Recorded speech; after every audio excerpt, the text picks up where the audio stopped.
بسم الله الرحمن الرحيم اعلم أنه لا إله إلا الله واستغفر لذنبك وللمؤمنين والمؤمنات والله يعلم متقلبكم ومثواكم.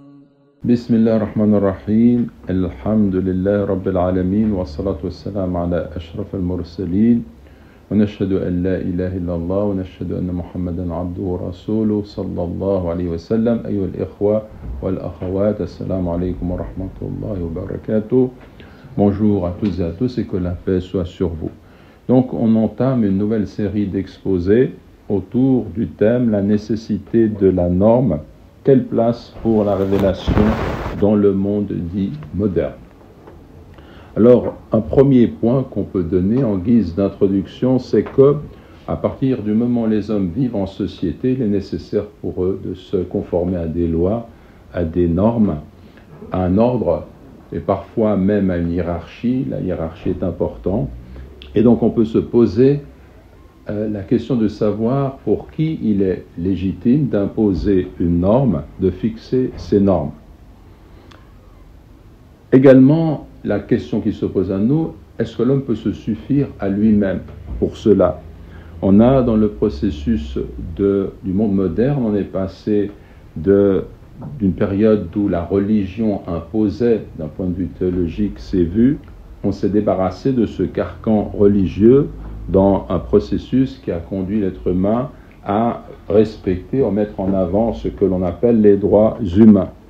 Mais on néglige cependant d'observer qu'il y a eu un apport assez considérable du judaïsme, du christianisme et de l'islam sur cette conception des droits humains. Ce thème qu'on aborde aujourd'hui, il est aussi important pour la raison suivante, c'est que aujourd'hui nous vivons dans une société où les gens partagent un espace, mais ils n'ont pas les mêmes références en ce qui concerne justement l'autorité sur laquelle ils peuvent s'appuyer par rapport à leurs convictions. Et donc le dialogue fait qu'il faut éclaircir un certain nombre de points à cet endroit, et il faut se rappeler que par rapport à ces normes dont nous parlons, il y a les mœurs, il y a le bien et le mal, et il y a des thématiques qui reviennent aussi assez souvent aujourd'hui, l'homosexualité, l'avortement, le couple, aussi au niveau de la finance, aussi au niveau de la gouvernance. Qu'en est-il justement de ces normes? Qu'en est-il de notre situation et de nos références? Donc, en Occident désormais, à la société patriarcale traditionnelle inféodée à des conceptions discriminatoires, on oppose l'idéal d'un mode de vie individualiste, égalitaire et accordant à chacun les mêmes droits sans distinction de sexe, de race, de conviction religieuse ou d'orientation sexuelle. Et donc, si on a fait des progrès de façon incontestable au niveau de la modernité, il reste qu'on est parfois tombé dans un extrême au point de perdre certains repères, où la question de la norme est très floue, et en tous les cas, on est dans un dialogue aujourd'hui où parfois les hommes ne sont pas du tout d'accord sur ces références, et puis il y a comme cela une sorte de vide au niveau des principes qui seraient des principes vraiment humains, ou du moins à hauteur de l'âme humaine. Et alors, pour nous musulmans, si on observe cette dérive, c'est parce que en réalité, les hommes ont oublié une loi qui est essentielle. À partir du moment où l'être humain rompt son lien avec le ciel, son horizon terrestre, d'une façon ou d'une autre, finit par devenir une impasse. Et s'il écarte la réalité d'un Dieu qui est un, qui dicte aux hommes sa loi, alors il finit par substituer aux normes d'Allah, de Dieu, des normes qui se nourrissent de leur propre absurdité et qui entraînent des réformes législatives à n'en plus finir selon les mœurs et même selon les humeurs du moment. On l'observe par exemple au niveau de la conception de la famille, au niveau de la parenté, au niveau de couples de même sexe qui désirent avoir une descendance et les problèmes que cela peut poser par rapport au fait que la famille est complètement décomposée ou bien restructurée selon des conceptions qui finalement vont à l'encontre de ce qui était la norme traditionnelle. Donc voilà. En plus de cela, on peut ajouter également que la révolte contre les valeurs traditionnelles est d'autant plus injuste que la modernité s'en inspire largement. On peut prendre un exemple par rapport à cela. C'est l'exemple de la Déclaration des droits universels ou des droits de l'homme. Cette déclaration, elle est présentée aujourd'hui comme une démarche où l'être humain progressivement s'est détourné de la transcendance, s'est détourné de la loi religieuse pour ériger de façon purement rationnelle un certain nombre de droits, les droits universels de l'homme. Mais quand on regarde déjà au niveau des symboles qui sont donnés, eh bien on voit que si vous connaissez les tables sur lesquelles sont inscrites ces déclarations, vous avez 2 tables, et vous avez l'œil au sommet en 1789, et puis vous avez ce dessin-là, cette représentation qui nous ramène, qui nous renvoie aux tables qui étaient données symboliquement à Moïse, Moussa, et donc où était inscrite la loi révélée. Donc il y a déjà là une idée d'une substitution par le symbole à une dimension qui est humaine, rationnelle et qui s'oppose à ce qui relevait à l'origine de la révélation, mais il n'en demeure pas moins vrai que, eh bien, on s'est inspiré complètement d'un modèle qui à l'origine était religieux. Et alors, la vraie question que l'on peut se poser est celle-ci: les hommes auraient-ils pu concevoir pareille charte sans l'apport de la révélation divine? Est-ce qu'ils auraient pu concevoir la déclaration dite universelle des droits de l'homme s'il n'y avait pas eu des messages révélés auparavant à travers d'illustres prophètes comme Moussa, Moïse, ou bien Isa, Jésus, ou bien le prophète Mohammed, que Dieu les couvre de ses bénédictions et de sa miséricorde. Alors, il est incontestable, et ça on peut le mettre en avant, que lorsqu'on a accordé à la volonté populaire un droit pour désigner des dirigeants, par exemple, ou bien lorsque l'on a parlé de cette conception des droits humains, on a fait un pas en avant dans l'évolution des sociétés humaines. Mais il faut savoir que déjà dans les sources de nos traditions, on retrouve ces principes mêmes qui sont érigés dans la charte des droits de l'homme. Et là, on peut donner des exemples de cela. D'abord, dans le Coran, Allah subhanahu wa ta'ala nous dit « وَلَقَدْ كَرَّمْنَا بَنِي Adam » Nous avons certes honoré les fils d'Adam. Et on observe que le prophète Mohammed, sallallahu alayhi wa sallam, lorsqu'il vient dans la société mécoise, il a affaire parfois à des individus qui ont des mœurs assez rudes, qui font preuve de violence par rapport à l'opposition qu'ils manifestent contre cette nouvelle révélation.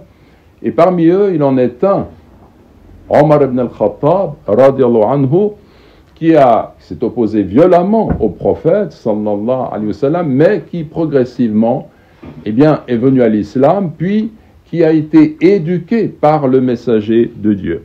Alors, pour donner cet exemple historique, il faut se rappeler qu'il est devenu calife et qu'il avait un gouverneur en Égypte qui s'appelait Amr ibn al-As, radiallahu anhu, aussi un illustre compagnon, et qu'un jour, le fils de ce gouverneur s'est disputé avec un chrétien copte, et de façon tout à fait injuste, il l'a frappé. Alors le copte a réussi à s'enfuir, il est allé jusqu'à Médine, il a rencontré Omar, il lui a dit ce qui s'était passé. Et Omar a ordonné que le copte puisse frapper le fils du gouverneur d'Égypte, donc un musulman, pour lui rendre l'appareil, pour établir une pleine justice. Puis il a dit cette parole que vous connaissez, Mata ista'badtumun nas wa qad waladathum ummahatuhum ahrara, c'est-à-dire depuis quand vous a-t-il été donné de réduire les hommes à l'esclavage alors que leurs mères les ont enfantés libres. Et la portée de cette parole issue qui vient de la bouche de ce grand homme dans la tradition musulmane. Alors on peut dire que plus de 10 siècles avant la déclaration des droits de l'homme et du citoyen de 1789, qui a été reprise par la dite Déclaration universelle de 1948, elle affirme dans son premier article la chose suivante: tous les êtres humains naissent libres et égaux en dignité et en droit. Alors comparez les deux paroles, vous verrez que, eh bien, il y a un écho là qui est tout à fait intéressant. Donc, ce que l'on peut dire, c'est que nous, du point de vue de l'islam, nous affirmons que l'homme ne peut pas construire tout seul une charte de cette façon-là, qu'il y a un apport, parce que dans la révélation, eh bien, on a apporté les thèmes aussi de l'égalité entre les êtres humains, la liberté fondamentale de l'homme, du fait de sa dignité de créature disposant d'une âme, également le respect du prochain, le respect du droit et de la loi. Tout cela vient de la révélation. Tout cela a civilisé les êtres humains. On ne peut pas le mettre de côté d'une façon ou d'une autre. Tous les éléments de la foi relèvent justement de ce qui est caché. Or, connaître ce qui est caché, cela n'est possible qu'à travers une révélation transmise qui nous parle de notre Créateur, qui nous parle des anges, des livres, des prophètes, des choses de la prédestination, de choses que l'homme ne peut percevoir par lui-même. Donc déjà, on a là un élément qui est important. D'autre part, l'être humain, de façon naturelle, est habité par une intuition qui lui fait comprendre qu'il existe un créateur, qu'il existe quelque chose, une puissance qui le dépasse, quelque chose qui est divin. Et même au fond de lui-même est inscrite, comme vous le savez, ce monothéisme. Le Coran nous donne à plusieurs reprises l'exemple des hommes qui sont en mer sur un navire.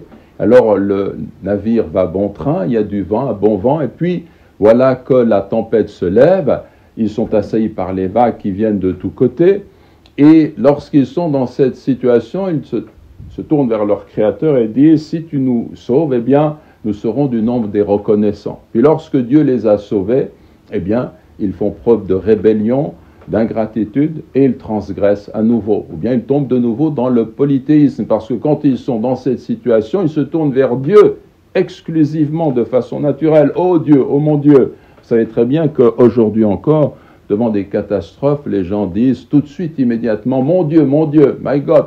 Dans toutes les langues, ils vont sortir quelque chose qui rappelle justement qu'au fond d'eux-mêmes, ils cherchent protection auprès de leur Créateur.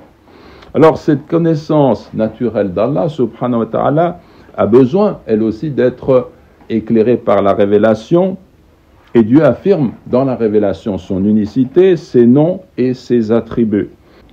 Aussi, la révélation nous renseigne sur les piliers de la foi, la croyance en Dieu, en ses anges, en ses livres, en ses messagers, au jour de la résurrection et en la prédestination du bien et du mal.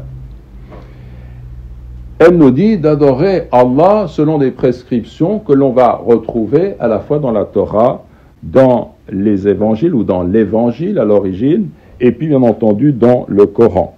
Et cela est nécessaire pour orienter l'être humain dans toute la lumière. À ce propos, on peut donner une image au niveau de la perception sensible que nous avons des choses. Avec nos yeux, nous voyons. J'ai les yeux, je vois un paysage ou bien une scène quelconque. Et en fait, s'il n'y avait pas la lumière, je ne pourrais pas voir. Les yeux et ce qui est vu ne suffisent pas, il faut la lumière. De la même façon, au niveau de la vie intérieure, de la foi, de la croyance, de la réflexion, de l'intellect, quand on porte son regard justement sur les éléments de la foi, eh bien j'ai des dispositions naturelles, j'ai un monde intelligible ou de choses que je peux concevoir, mais si je ne suis pas éclairé par la lumière de la révélation, alors je ne peux pas, encore une fois, conduire ma raison dans toute la lumière. J'ai besoin d'être éclairé par la lumière de la révélation. Et c'est pourquoi Dieu nous dit dans le Coran « قَدْ جَاءَكُمْ مِنَ اللَّهِ نُورٌ وَكِتَابٌ مُبِينٌ » Certes, une lumière et un livre explicite vous sont certes venus de Dieu, venus d'Allah. D'ailleurs, on peut remarquer que cela concerne aussi les fils d'Israël, les enfants d'Israël. On retrouve la même qualification au niveau de la Torah. Par exemple, Allah dit dans le Coran « Inna anzalna at-Tawrat fiha hudan wa nur » ce qui signifie « Nous avons certes fait descendre, révéler la Torah dans laquelle il y a guide et lumière » Également, au sujet de l'évangile, وَأَتَيْنَاهُ الْإِنْجِيلَ فِيهِ هُدًى وَنُورٌ. C'est aussi dans le Coran, Surat al-Ma'ida, et nous lui avons donné l'évangile, donc à Jésus, fils de Marie, Isa ibn Maryam, où il y a guide et lumière, ou bien guidance et lumière. Et donc vous voyez qu'on reconnaît, nous, le caractère original de la Torah et de l'Évangile tels qu'ils ont été révélés. Ce sont des livres qui viennent de notre Créateur, comme vous le savez. Par rapport à ces traditions, eh bien, le Coran se distingue par les caractéristiques suivantes. Le Coran comprend l'essentiel des enseignements, des révélations qui se sont succédés et il les complète. Deuxièmement, le Coran est préservé de toute altération, contrairement aux livres qui l'ont précédé. Troisièmement, le Coran ne sera jamais remis en cause par les faits scientifiques avérés, parce que le livre de Dieu et l'œuvre de Dieu jamais ne se contrediront. Il faut savoir que le Coran est la parole de Dieu et l'univers est l'œuvre de Dieu. Or, la parole de Dieu et son œuvre n'entrent jamais en contradiction. On peut donner des exemples de cela. Par exemple, dans le Coran, on trouve le passage qui nous dit « وَمِنْ كُلِّ شَيْءٍ خَلَقْنَا زَوْجَيْنِ لَعَلَّكُمْ تَذَكَّرُونَ » ce qui signifie « Et de toute chose, nous avons créé deux éléments de couple, peut-être vous rappelleriez-vous » Donc aujourd'hui, la science nous permet de déterminer qu'on a effectivement ces couples au niveau du règne animal, mais aussi au niveau du monde végétal, et aussi même dans la matière au niveau des plus infimes particules, positives, négatives. On va retrouver ces règles qui concernent la création, mais Dieu, Allah, lui, est unique, subhanahu wa ta'ala. Donc vous voyez, le Coran comprend ce genre d'allusions qui sont très très claires, et plus la science avance, plus on voit qu'il y a une parfaite concordance entre ce que la science découvre en fait de réalité scientifique, pas d'hypothèse scientifique, mais de réalité, de faits scientifiques, et le texte coranique. Il ne peut pas y avoir de contradiction. Au contraire, Allah subhanahu wa ta'ala nous montre que le Coran, eh bien, plus la science va avancer, plus il sera évident que cette parole est la parole d'Allah subhanahu wa ta'ala. سنريهم آياتنا في الآفاق وفي أنفسهم حتى يتبين لهم أنه الحق. Ce qui signifie, nous leur montrerons nos signes dans l'univers et en eux-mêmes jusqu'à ce qu'il leur devienne évident que cela, c'est-à-dire le Coran, est la vérité. Par rapport à l'altération de la Torah, on peut rappeler que le texte a été écrit par plus d'un scribe.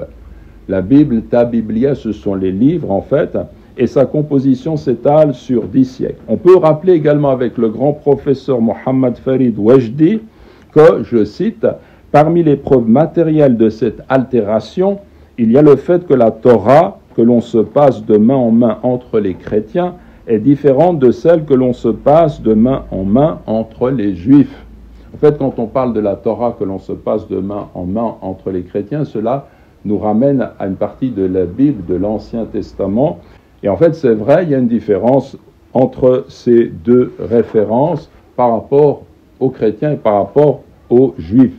Également, on sait, nous, que dans la Torah, il y a des éléments qui ont été retranchés, d'autres qui ont été ajoutés par la main des scribes, et donc la Bible n'est pas un texte qui est authentique absolument. Il y a des passages qui sont très beaux, qui nous rappellent vraiment les vérités qu'on retrouve de façon universelle dans la révélation, mais il y a d'autres passages qui ne peuvent pas être acceptés tout simplement.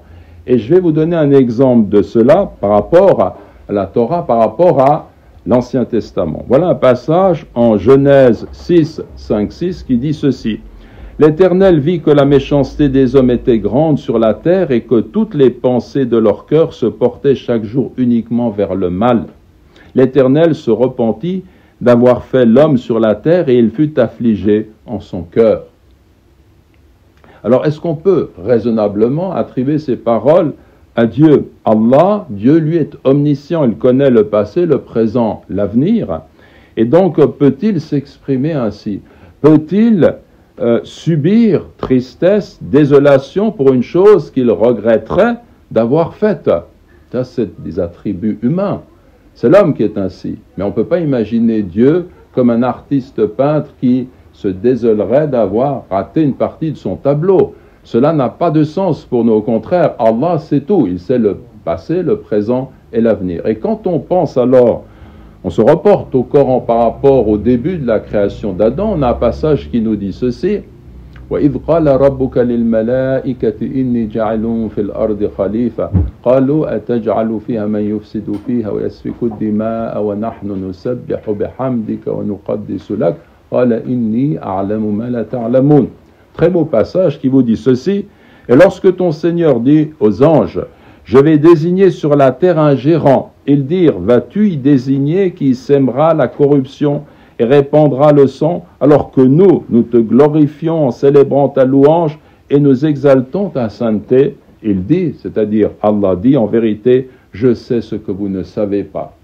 Donc dans ce passage, non seulement Allah sait ce que les anges ne connaissent pas, mais en plus de cela, Allah donne aux anges cette connaissance que cette nouvelle créature serait capable du pire sur terre, de semer la corruption, de tuer, et on voit bien que c'est vrai.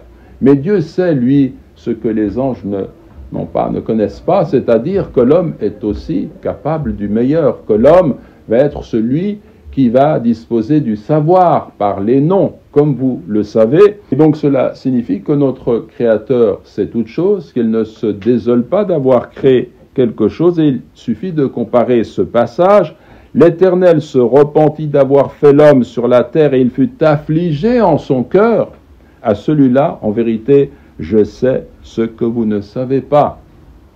Comparez les deux passages, lequel vraiment peut être attribué à Dieu, au Créateur suprême. Il y a d'autres passages dans la Bible aussi qui peuvent être remis en question, notamment lorsqu'il est question de parler des prophètes, de personnages illustres qui sont censés porter aux hommes le message, qui sont les témoins de la vérité du message, et dont le comportement doit être exemplaire en principe. Or, dans la Bible, on nous parle de Lot, en disant qu'il a forniqué avec ses deux filles.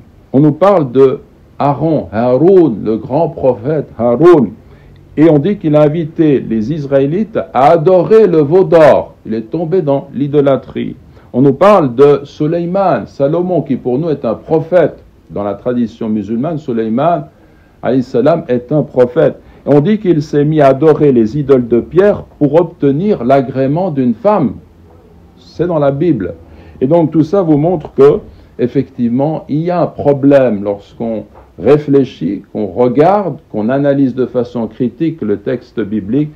On voit bien que le texte n'est pas absolument authentique. La même chose peut être dit en ce qui concerne l'altération de l'Évangile.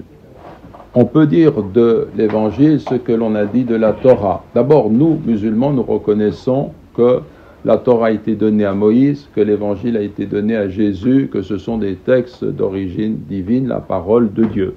Mais autre chose, ce qui a été révélé, autre chose, ce qu'il en est resté au cours de l'histoire. Et pour les évangiles, c'est la même chose, parce qu'à l'origine, il y avait près de 70 évangiles, et les chrétiens en ont choisi 4. Et ces 4 évangiles portent le nom de ceux qui les ont composés. Or, tous ceux qui se sont adonnés à la critique du christianisme ont observé que le credo des chrétiens, il est tiré de la pensée de Paul. Et Paul n'est pas quelqu'un qui a vécu avec le Christ, et c'est une pensée qui est différente de celle des apôtres qui ont accompagné Isa, Jésus, alayhi salam, également de ceux qui étaient les plus proches parmi les compagnons du Christ. On n'a pas cette référence-là dans le christianisme. Par ailleurs, on relève dans les évangiles beaucoup de contradictions quand on les compare. Il y en a vraiment une liste que l'on pourrait donner, mais je vais encore là vous donner un exemple. En comparant la généalogie de Jésus fixée dans l'évangile de Matthieu au chapitre 1 avec la généalogie citée dans l'évangile de Luc au chapitre 3, on remarque plusieurs différences. Chez Matthieu, nous apprenons que Joseph, l'époux de Marie selon les évangélistes, or ce n'est pas la croyance des musulmans, et bien que Joseph est fils de Jacob, alors que selon Luc, il serait le fils de Élie ou de Allé. Puis selon Matthieu, Jésus est un descendant de Salomon, fils de David, c'est au chapitre 1, versets 6-7. En revanche, d'après Luc, il est descendant de Nathan, fils de David, c'est le chapitre 3, versets 31-32.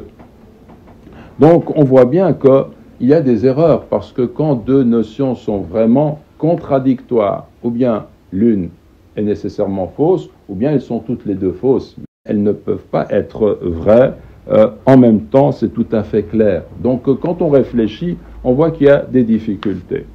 En fait, ce que l'on peut dire, c'est que les hommes, pour nous, ont pareillement besoin de la révélation pour comprendre quel est le sens ultime de leur vie. On a besoin de la révélation pour comprendre pourquoi on est là, pourquoi est-ce qu'on vit. Si vous questionnez les gens autour de vous qui n'ont pas de référence religieuse, par exemple, pourquoi est-ce que tu es là, pourquoi est-ce que tu vis, certains vont donner des réponses parfois qui ont du sens, parce qu'ils se donnent des objectifs, ils se donnent un sens à leur vie, mais ça ne correspond pas à ce que l'âme humaine exige quand elle s'interroge sur la réalité de son existence. Pourquoi est-ce que je suis là? Et la seule réponse qui est juste, c'est celle que me donne le Créateur. وَمَا خَلَقْتُ الْجِنَّ وَالْإِنسَ إِلَّا لِيَعْبُدُونِ. Je n'ai créé les djinns et les hommes que pour qu'ils m'adorent. Et là, quand on regarde ce verset, il faut se rappeler une chose. Allah, il n'a pas besoin de nous. Il n'a pas besoin de notre adoration. S'il nous impose la chose, c'est pas parce qu'il faut le considérer comme un monarque égoïste à l'ego surdimensionné. Ça n'a rien à voir. Ça, c'est projeter sur Dieu une image humaine. Allah, s'il nous demande de l'adorer, c'est pour nous-mêmes, pour notre bien. Pourquoi? Parce qu'il faut vivre pour être heureux selon la vérité. Et la vérité, c'est que tout dans l'univers obéit à la loi de Dieu, à la norme de Dieu, doit se référer à cette norme. Et c'est comme ça qu'on trouve le bonheur. Et Dieu veut notre bonheur.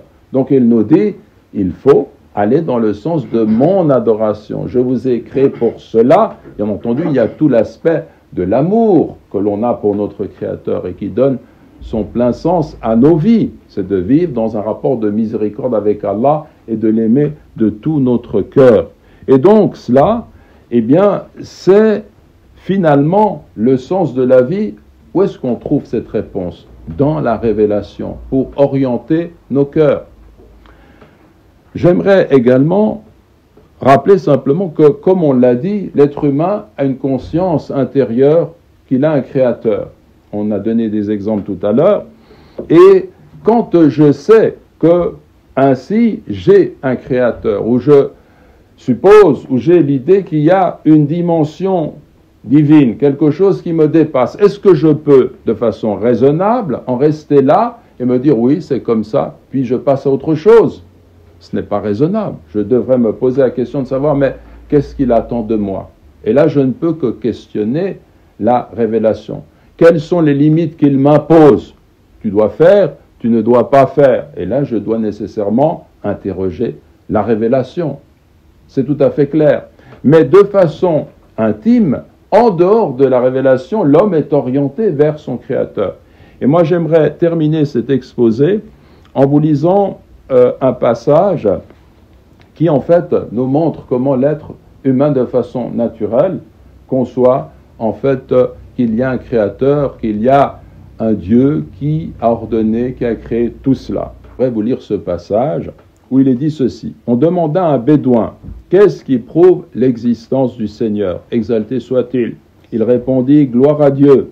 Sous-entendu, comment peut-on poser une telle question? La crotte du chameau prouve avec évidence l'existence du chameau. Les traces de pas prouvent l'existence du voyageur.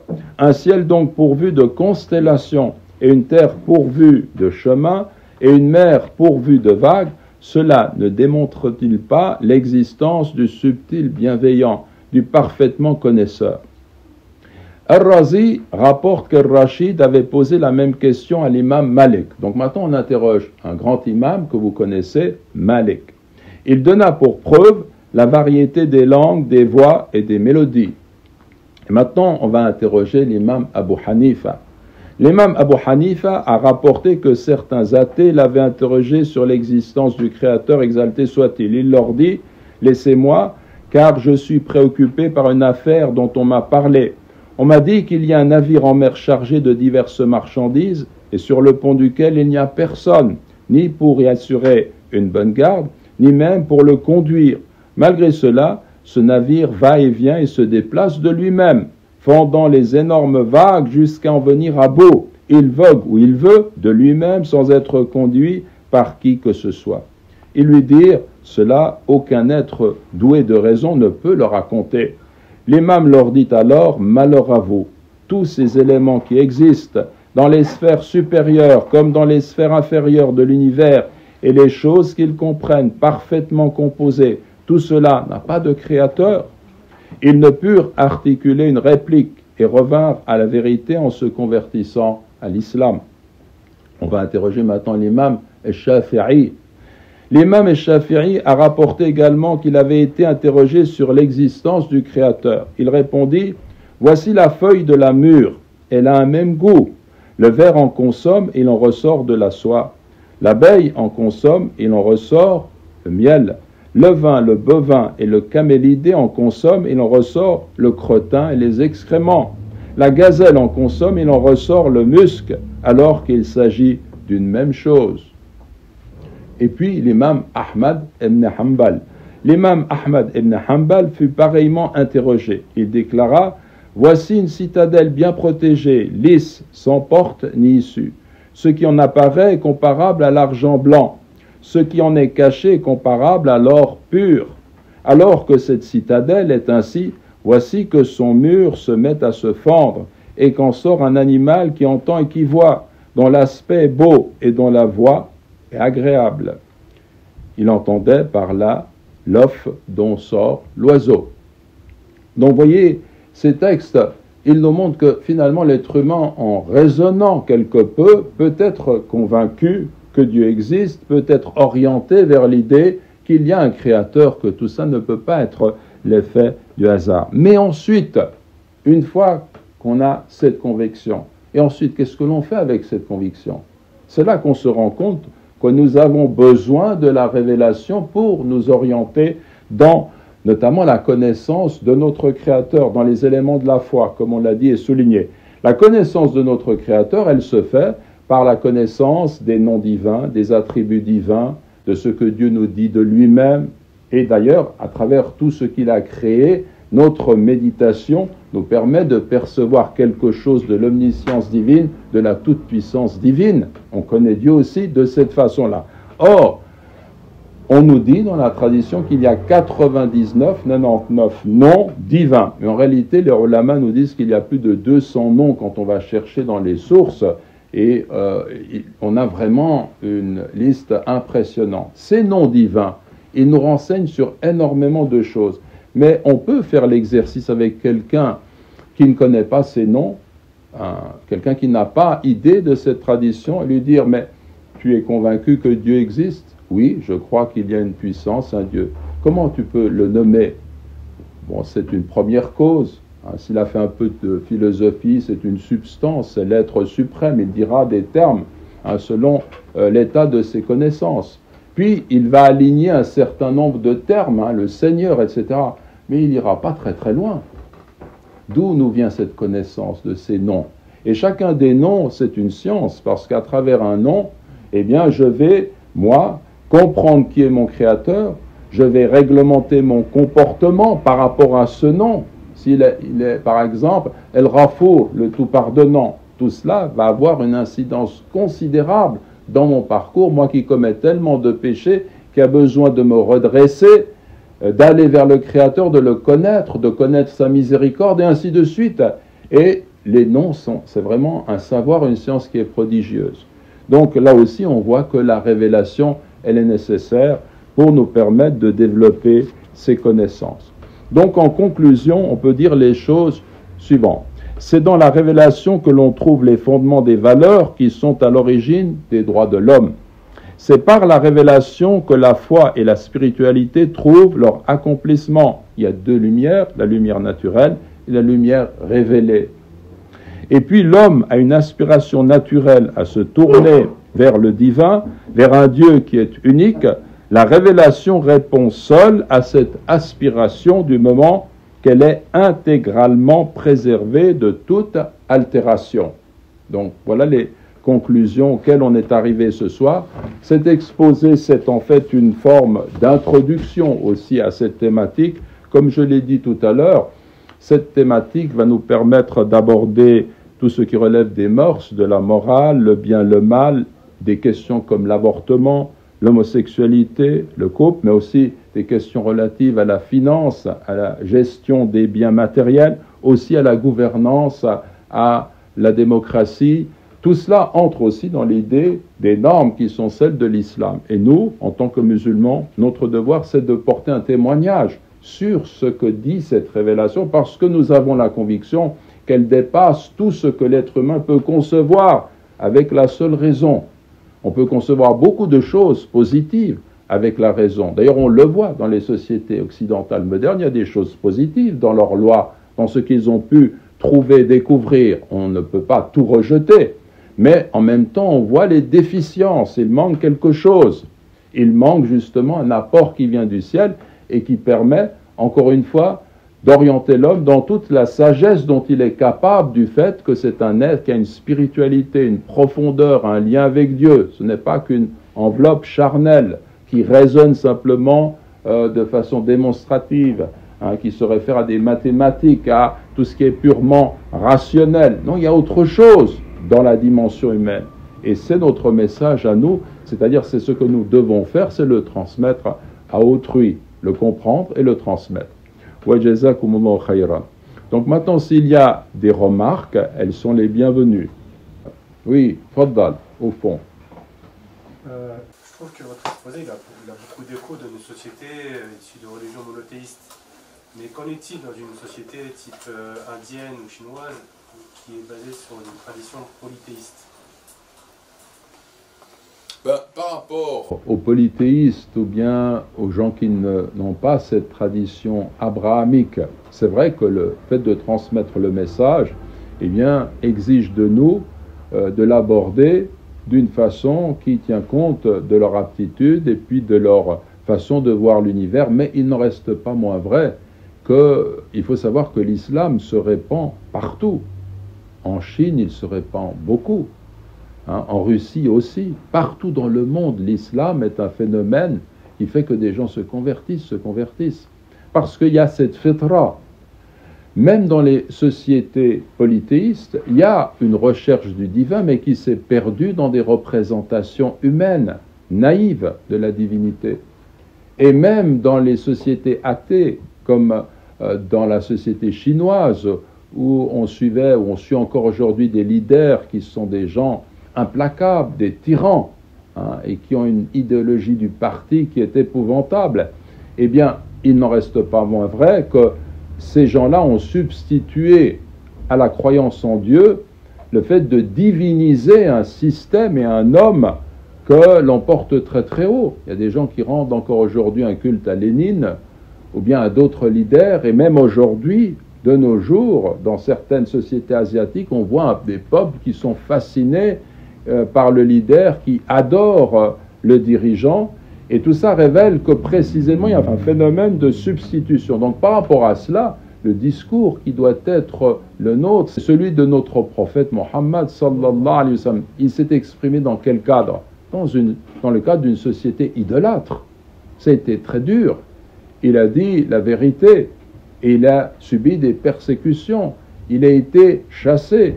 Et quand on observe quelle a été la vie du prophète Mohammed sallallahu alayhi wa sallam, toute sa vie, ça a été une vie d'un homme qui a été persécuté, qui a subi malheur, difficultés, et il a toujours été patient.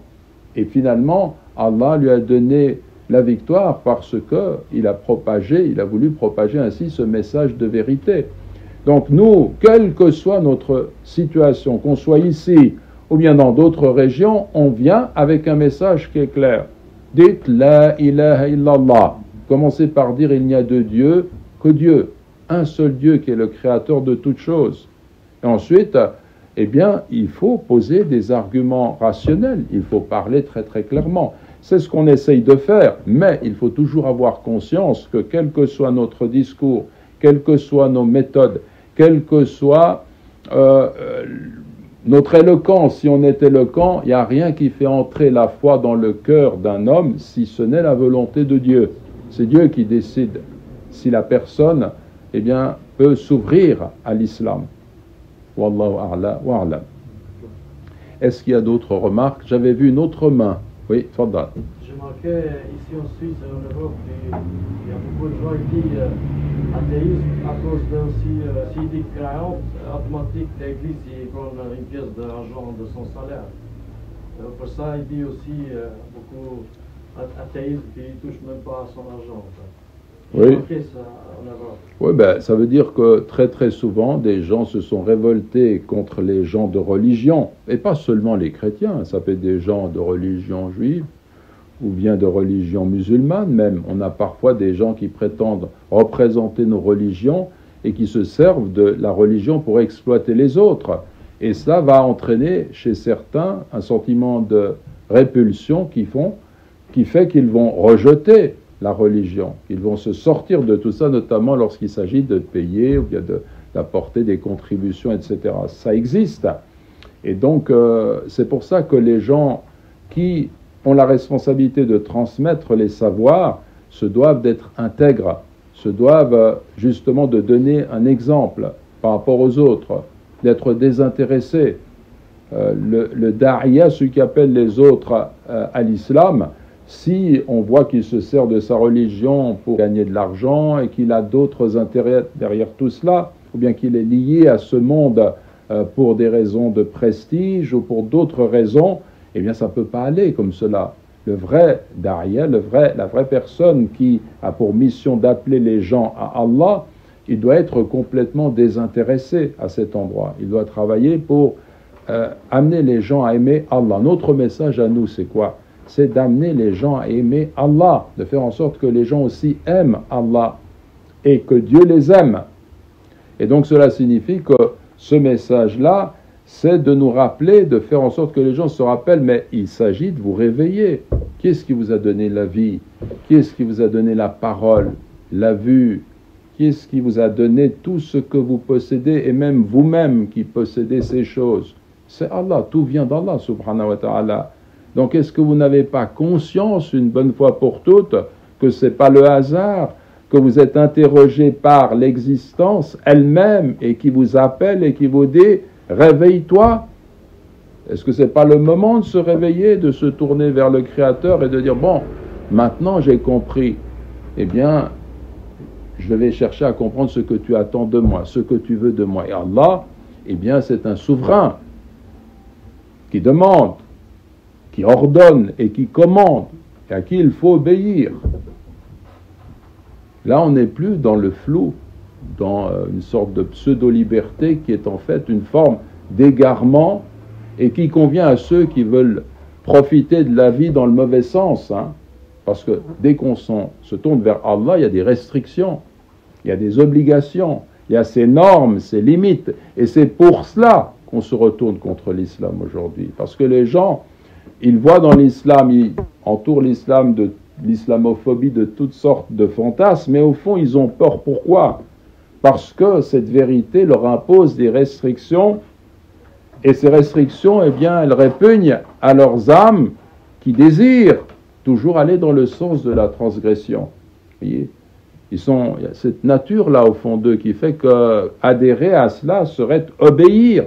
Et c'est cela l'islam. L'islam nous dit que si tu te tournes vers ton Créateur et tu reconnais sa loi, alors tu vas suivre un chemin qui est le chemin droit, qui est fait aussi de restrictions, mais qui comprend le bonheur réel, le vrai bonheur. Parce que le vrai bonheur, c'est de vivre en conformité avec la volonté de Dieu. Tu sais, on peut parler par exemple du bonheur des pierres.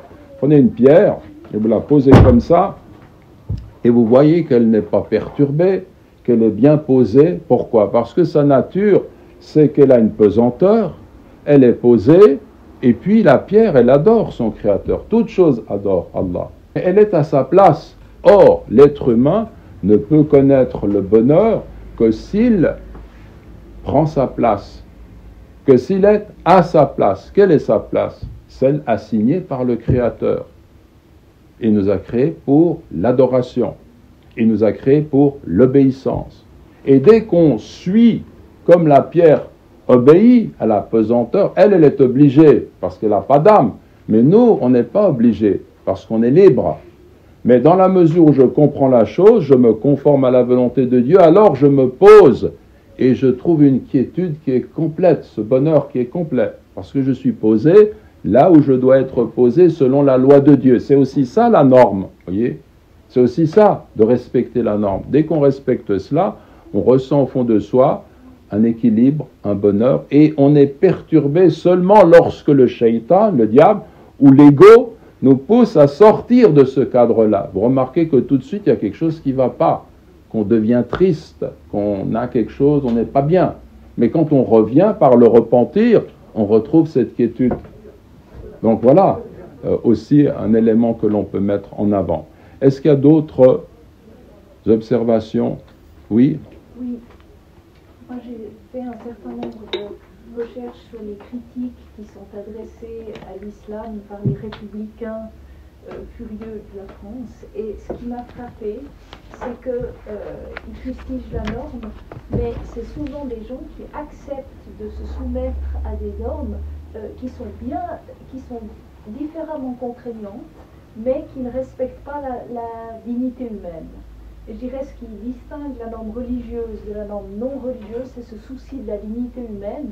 Et je pense qu'avec l'avènement du capitalisme sauvage qui est en train de tout dévorer, la religion a cette mission de mettre une limite qui concerne cette dignité. Et c'est très frappant quand on analyse ces discours. Oui. Écoutez, moi on adhère complètement à ce que vous venez de dire, c'est tout à fait clair et limpide, et effectivement, je pense que ça peut même être le mot de la conclusion, à moins que quelqu'un désire intervenir encore. Mais je vous remercie pour ces observations, parce que vous parlez très clairement du fait qu'il y a une substitution par rapport à des gens qui veulent nous imposer leur façon de voir. Il n'y a plus de place pour le dialogue, et l'islam finalement n'est pas compris, et nous voulons aller dans le sens du dialogue respectueux des uns et des autres, et puis toujours en respectant les lois républicaines qui sont normalement censées, qui accordent à chacun la liberté d'expression, la liberté de culte, la liberté de pratiquer sa foi. Mais là, on a affaire vraiment à des usurpateurs qui se donnent des droits quasi divins de changer les lois, d'agresser les personnes, d'exclure des gens qui s'expriment, d'interdire des prises de parole. Pourquoi? Parce qu'on ne se range pas à leurs vues qui sont extrêmement étroites et qui ne reposent pas sur une éthique qui est saine en réalité par rapport aux conceptions qui sont les leurs. Et on a le droit de critiquer tout cela, on a le droit d'engager un dialogue. Donc tout à fait, je pense que ces remarques sont extrêmement bien fondées. Est-ce qu'il y a encore quelqu'un qui veut ajouter quelque chose? Oui. Mais qu'est-ce qu'on pourra dire, par exemple, des musulmans qui sont un peu passifs? Ça veut dire qu'ils se sentent incapables de discuter avec d'autres sur leur religion, genre ils n'ont pas assez de connaissances, ou ils ont même peur parfois. Par exemple, je me rappelle d'un ami à moi, il disait, moi je me contente de l'islam, mais de mon côté, parce que j'ai même peur de dire d'autres trucs sur d'autres religions, pour pas tout mélanger. En fait, il est de son côté à lui, mais vraiment il se garde pour lui.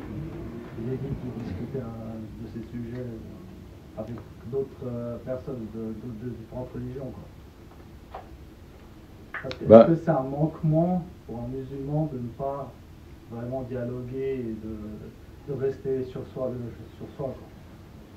La réalité, c'est que ça dépend aussi des individus. Si la personne agit de cette façon-là parce qu'elle n'a pas vraiment de connaissances, elle a appris juste ce qu'il faut pour pratiquer à son niveau, et se dit, moi, je n'ai pas la capacité d'entrer en dialogue, de dire des choses, je ne suis pas sûr de ce que je peux dire, même de l'islam, je n'ai pas suffisamment de connaissances, et que du fait de cette prudence, eh bien, elle ne va pas au-delà, alors on peut relever qu'elle a raison, mais en même temps, ça n'ôte rien à sa responsabilité de chercher à connaître davantage, et dans la mesure où l'on connaît, on peut transmettre, et dans la mesure où l'on connaît, on doit aussi transmettre ce que l'on sait. On ne peut pas se contenter de soi et dire tant pis pour les autres, parce que si le prophète Mohammed s'était comporté comme ça, sallallahu alayhi wa sallam, et les compagnons, on ne serait pas là, nous musulmans, à parler de ces choses-là. Donc il faut quelque part être témoin de notre foi, mais selon nos connaissances, selon nos connaissances. Donc une personne qui a des doutes, elle doit apprendre, on doit lui dire très bien, mais il ne faut pas en rester là, apprends ta religion, vis ta religion, et ensuite, souviens-toi d'une chose, moi je donne toujours cet exemple, c'est que si tu vis avec des chrétiens, avec des amis autour de toi qui ne partagent pas ta confession, et tu ne dis rien sur la foi, qui est en fait le tawhid, qui est la clé de la porte du paradis. Lorsque nous allons nous retrouver devant le Créateur, ces gens autour de toi diront « Mais il ne m'a rien dit, il ne m'a pas parlé de sa foi, il s'est tu. » Et donc, quand on est, vous savez, quand on risque 3 mois de prison, on va chez un juge, il y a un procès, on fait tout pour ramener des témoins, pour se sortir de là, payer une amende qui soit peu importante et apporter des gens pour se défendre. Ben là, c'est les portes de l'éternité, c'est l'enfer.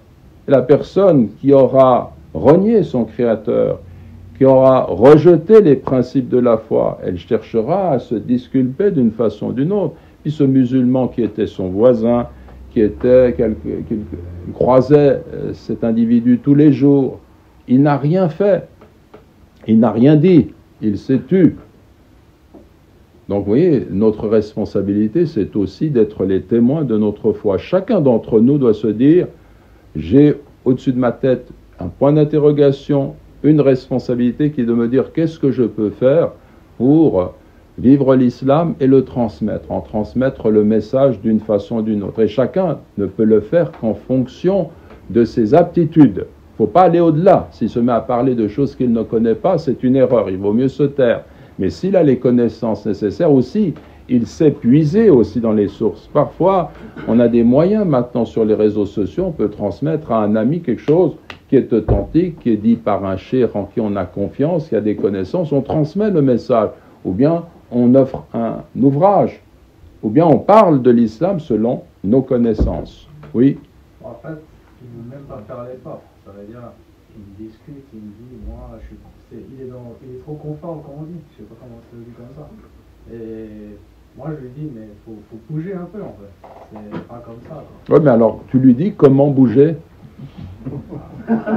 Si tu dis il faut bouger, tu lui dis comment réaliser les choses, comment faire travailler pour l'islam. Moi, je pense que ça commence par la lecture, non? Par le savoir, par les connaissances, certainement. Ensuite, on peut très bien se concerter avec d'autres musulmans, discuter, nous dire, bon, qu'est-ce qu'on peut entreprendre, nous, pour justement porter ce message, être les témoins de ce message, dans un climat qui n'est pas musulman, qui ne pratique pas le droit musulman. Qu'est-ce qu'on peut faire, nous, pour témoigner de notre foi? On est responsable. C'est une question qu'on pose de façon systématique. Je prendrai une dernière remarque, peut-être. Fadal. Ouais, juste une petite question. Enfin, je rebondis justement sur ce que le frère dit.